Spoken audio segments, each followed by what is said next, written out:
Mariners win 5-0. They improve to 48-48 on the season. They take 2 of the 4 games against the Twins, aka a split, and they're now 3-4, I believe, on this homestand. 2 plus 2, 1 plus 2, excuse me, is 3. Yeah, and they've lost 4. Yeah, math expert. Let's quickly talk about how it happens, and I do mean quickly because most of this video is going to be spent talking about what happened before the game. But I did promise I'd recap every single gosh dang Seattle Mariner game, and that's what I'm going to do. Mariners load the bases in the first and only get one. Load the bases with no out, I should bring up. Teoscar Hernandez singles home JP Crawford to make it 1-0. In the fourth, Hernandez homers to center to make it 2-0. Not a whole heck of a lot happens in this game after that, and really in between those two scoring plays for Hernandez. But Mike Ford does give the Mariners a nice little cushion with a 2-run homer in the eighth, and Cal Raleigh uses that super speed to score a run to make it 5-0. The only real negative I wanted to talk about tonight was the bottom of the lineup was terrible again. France was really bad. Marlowe, we'll talk about Marlowe and his MLB debut. Does draw a walk, and I think he had a pretty nice at bat. He had actually a couple of decent at bats. A couple of them end in strikeouts, but MLB debut against a pretty good pitcher in Pablo Lopez. Jose Caballero. I don't know. Second base is a real problem, folks. First, that side of the infield, I hate to say it, folks. Don't know why I keep calling him folks tonight. Among the worst in baseball. And that's not hyperbolic. It's really bad. Caballero should be a utility guy, and Ty France just isn't good enough right now. I don't like saying it any more than you. Sorry, had a kernel stuck back there. Got it. Julio didn't have a great game offensively, but made a really nice running catch. Crawford reached a couple times. Nice to see. Mike Ford, just the power is unquestionable. Is everything else going to be good enough for it to matter? And Teoscar, very nice game. But the highlight of this game is George Kirby. George Kirby was fantastic. I think the key with Kirby tonight was you saw a pitcher that was challenging hitters, because he's always going to challenge folks. But he wasn't just throwing the ball down the middle of the plate. He was hitting his spots. We've talked about this so often with Kirby. There is a difference between command and control. Throwing a bunch of strikes is great. Throwing quality strikes and hitting the spot that you actually want to hit is another thing. Most of the time, Kirby has pretty good at both. But you saw what happens when he doesn't have it. Because the stuff's not elite, folks. It's good. Certainly good. But he relies on command a lot. And when the command is good, he looks like a frontline starter. And he certainly looked like it tonight. Doesn't hurt that Minnesota is a team that strikes out a lot. And you can challenge them and get some Ks. But I thought Kirby pitched really well tonight.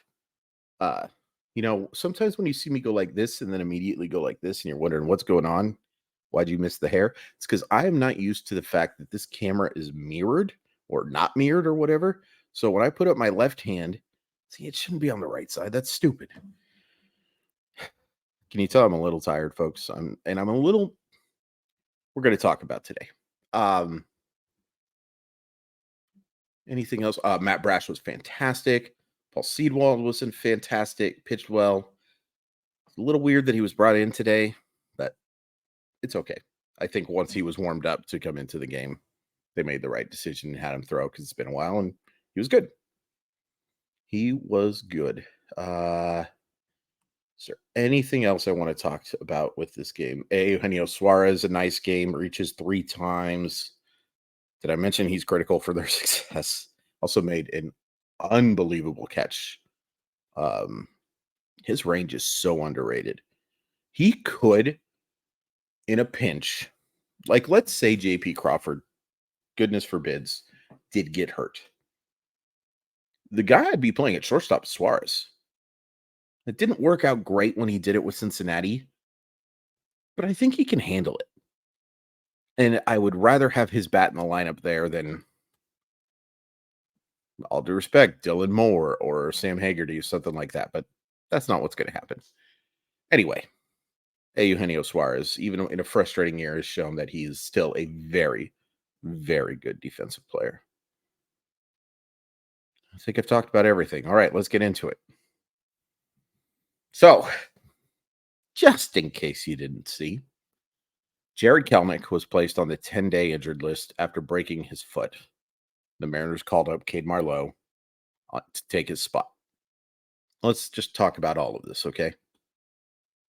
Let's start with the actual action of Kelenic kicking. And I really wish I would have written some stuff out because this is going to be extremely rambling and whatever, but some of you will find it entertaining and some of you won't. Real quick before I get into that, by the way, I'm sorry that this video is so late. I meant to say that earlier. Just had a bunch of stuff going on. And I knew that the next game wasn't until 7 o'clock and took advantage of it. And it also gave me some time to collect some thoughts, even though I didn't write anything. Okay, but let's get into the actual act of kicking the water cooler. Really stupid. Really stupid and really selfish. There's no denying that. It's a dumb thing to do. There's no good that comes from it. I mean, look, I have certainly had my anger outbursts more than I would like. I've never had physical violence towards somebody or anything like that, but certainly I've thrown things when I've gotten upset. Or one time during the probably the biggest I've ever been upset was watching a Seahawk game once, and the Seahawks didn't make it on 4th down. It was a game against the Browns back when Mike Holmgren was coaching. I punched a hole in my door. And that's probably the dumbest thing I've ever done because I have nothing to do with what the Seahawks do on 4th down. I regretted it. I was living at home at the time, of course, and I told my mom, I'm very sorry. Just got angry, and I don't think we ended up fixing that thing until we moved. But yeah, I've gotten angry. We've all gotten angry. But it doesn't ever excuse doing something stupid in anger. Just because you can understand why something happens doesn't mean it's okay, right? And I understand. Kelnick was very upset. Clearly. Kicked a water cooler. And he had a really good at bat. He talked about this in the interview, which we'll get into before the game. And it ended poorly. Very competitive kid. If there's one thing we know, well, let's get into that in a second too. But it got the best of him, and it not only hurt him, it hurt his teammates. It was a selfish thing to do. I want to make that abundantly clear that I am not condoning Jarred Kelenic for what he is doing. And in fact, I'm condemning him for it. It's a silly thing to do that hurt him, that hurt him in the long term. In the short term, there's ramifications for all of this because he's going to miss a long time. There's no way in heck you're recovering from a broken foot in 10 days, folks. No ETA yet, as far as I know, but it's going to be a while before we see Jarred Kelenic back on the field. Let's talk about the ramifications of that. The Mariners called up Cade Marlowe. I talked about Cade Marlowe in our top 10 prospects. I believe I ranked him 9th. If I didn't rank him 9th, I ranked him 8th. It was one of the two. Doesn't really matter. He was right in that tier along with Zach DeLoach and Emerson Hancock, I believe. He's an interesting player. He's fast. Should be a solid, if unspectacular defensive player. He doesn't get plus grades there, but he's, certainly not a guy that you have to move to designated hitter or anything like that, which is good because I don't think he's going to hit enough to ever be anything more than a guy who relies on speed and a little bit his glove. Pretty good approach. Numbers in Tacoma weren't awe-inspiring. I believe 792 OPS, which is not bad at all. Not elite, not the PCL especially, but pretty good. Looks like they're going to rotate him and AJ Pollock. It's not great. And to say that I'd rather have Jarred Kelenic in the lineup every day over those two is the understatement of understatements. Even in a flawed last couple of weeks, months, whatever, Jarred Kelenic's a better baseball player. He's a better base runner, even though Kid Marlowe can fly. Kid Marlowe might be faster than Jarred Kelenic. He is a better defensive player, even though he hasn't homered since June 9th. Remember how I told you I didn't want to know when Jarred Kelenic last hit a home run? Well, I was certainly reminded of it because a lot of people pointed out that a lot of Mariners have not hit homers in a while. Anyway, he provides more power, provides better on base skills. He's just a much better player than those two combined, especially when you consider that AJ Pollock just flat out isn't good. If this team is serious about contending, this team is seriously about winning in 2023, I think you need to make a trade for an outfielder. I think you should have been considering it anyway. But especially now with Kelenic not guaranteed to provide much in the rest of 2023, with how flawed your offense is, I think you need to make a trade for an outfielder if you care about winning in 2023. And I have been over it. I think you need to care about winning in 2023. I'm not giving up on this year. No way. Can't do it. Too many flawed teams ahead of him. Too much talent in this, especially with this pitching staff. Too many years of dealing with this crap. I'm not giving up on this year. Would make also, if you trade Teoscar Hernandez, like your outfield bad. Julio's great, but the pieces next to him, like I love Taylor Trammell. I'm not counting on him to be a starting outfielder, folks. Cade Marlowe and Zach DeLoach, talented players, more fourth outfield types to me. Not counting on them being starting outfielders, folks. And certainly not counting on them helping you win in 2023. Let's talk about the long-term effect of what this means. I mean, you're talking about the potential of maybe missing the rest of the season. Maybe that's more likely than not. I don't know. I really don't. That's bad.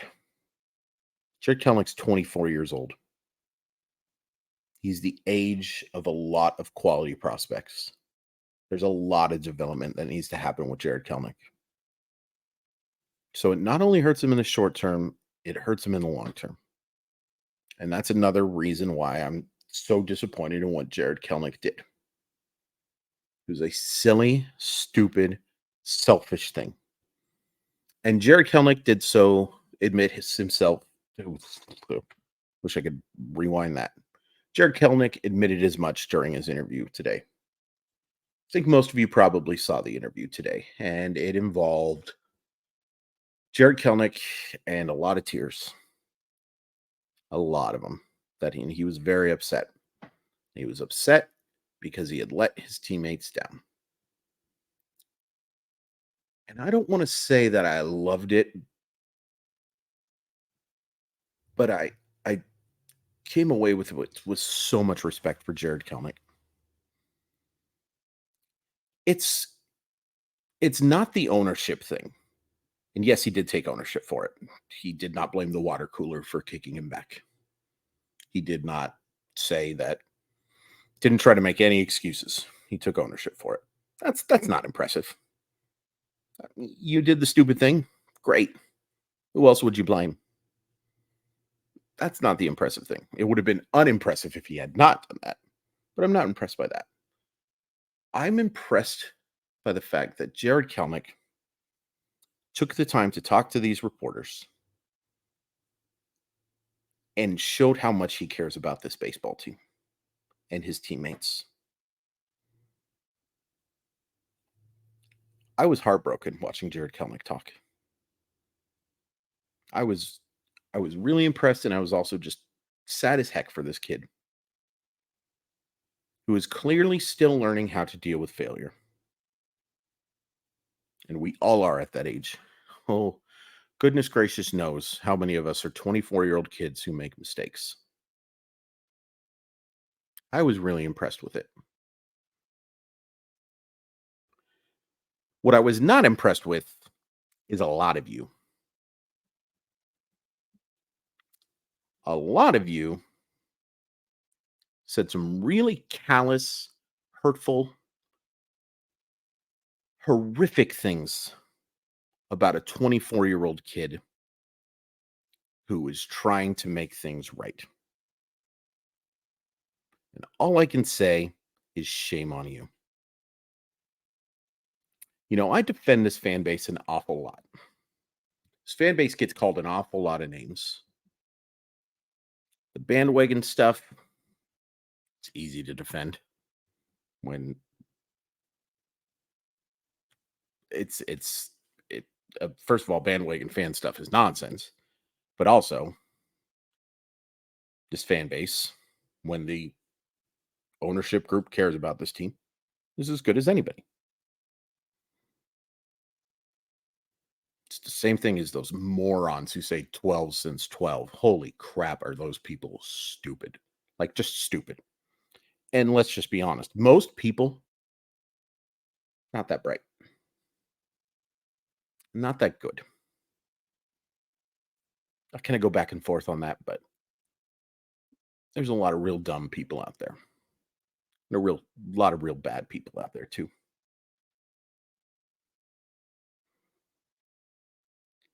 But if your takeaway from Kelnic's bawling was to think less of him in any sense of the imagination or whatever, if that was your number one takeaway from this, you suck. Like, I don't want anything to do with you. I'm not asking you to throw a gosh dang uh, parade for Jarred Kelenic. I'm not asking you to commend him for his bravery or to write a plaque because he felt bad about kicking a water cooler. I'm not asking you to do that. I'm asking you to show a semblance of empathy. This is not, by the way, this is not the 18-year-old kid commits a heinous crime. Well, kids are kids, that type of thing. That's not this. There are levels of mistakes. And in the grand scheme of things, while this really hurts this baseball team and really hurts Jarred Kelenic, both physically and literally, or physically and metaphorically, whatever, it's not that big of a deal. He made a silly mistake. And I was so impressed and also so heartbroken by how hard he took it. And I felt terrible for him. He has worked so hard to get back to this place, to live up to the hype that he showed. Not even to get back, to actually get to the level. He's dealt with a lot of stuff. Some of you know it. I'm not going to go over it. But he made some big changes in the offseason. Not stuff that it's a bit of a first world problem, being honest, but it's not an easy thing. And you can just Google it. So I'm not getting into it. It's none of my business, really, but I am very impressed with what Kelenic went through this offseason and how hard he worked. And no, you don't owe Jarred Kelenic a thing. But the fact that some of you show so little empathy and show so little grace towards a human being that, here's the thing, Jarred Kelenic didn't have to do that. He didn't have to go and talk to any of these reporters. He could have done a just released a statement or just, you know, gone to go rehab. But he didn't do that. And he let out his emotions and showed that he really cares about this baseball team. And some of you decided to insult that. And I think that sucks. And I question whether or not I'd really value your opinion, your friendship, anything.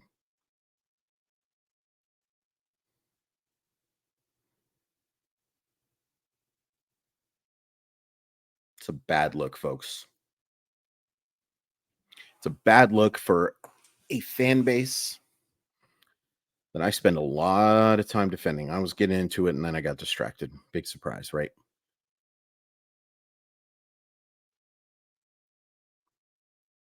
You've got to be better. Not just for being Mariners fans. Who gives a crap what people think about us, right? We're in our own little corner. We've got some of the most talented uh, people working for the team, from blogs that were fans of this team, people who are working for other Major League Baseball teams right now, too. I don't really care about that. But I was kind of embarrassed. I was kind of embarrassed by some of the takes that I saw from some folks.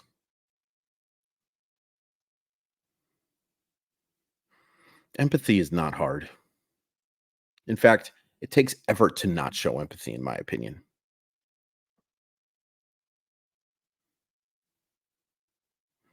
And again, I am very disappointed in what Jarred Kelenic did. I really hope, I think Paul Sewald said it best, that look, here's hoping this is a learning moment for him, because this can't happen again. The fact it happened once is one too many times. It's a huge mistake. But insulting the dude for crying and for laying it out there, it just bugs the heck out of me. And I'll just be completely honest with you. I don't care what you think about what I'm saying. If you disagree with this, move on.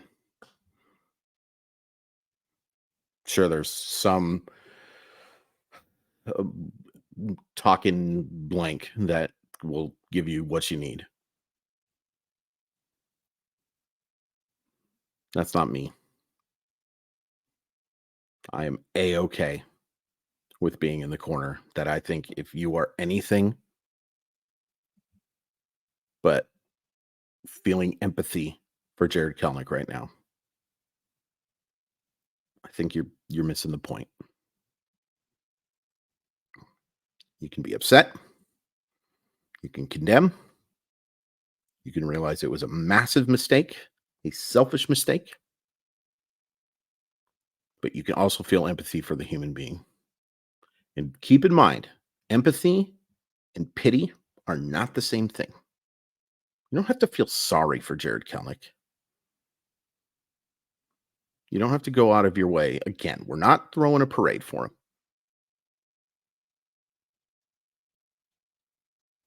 But we're not going to condemn him for his actions afterwards. Or if you are, move on. Find something else to do. Really appreciate you subscribing.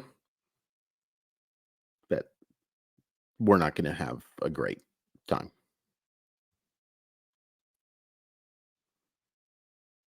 Just really disappointed me. All of this disappointed me. Losing Kelenic disappoints me. Losing Kelenic the way he did, the Mariners did, disappoints me. And many of your reaction to the situation disappoints me. Bummer. Um, follow me on Twitter and all that stuff. Crawford underscore MIBL, MILB, MIBL, MIB. Ignore all of that.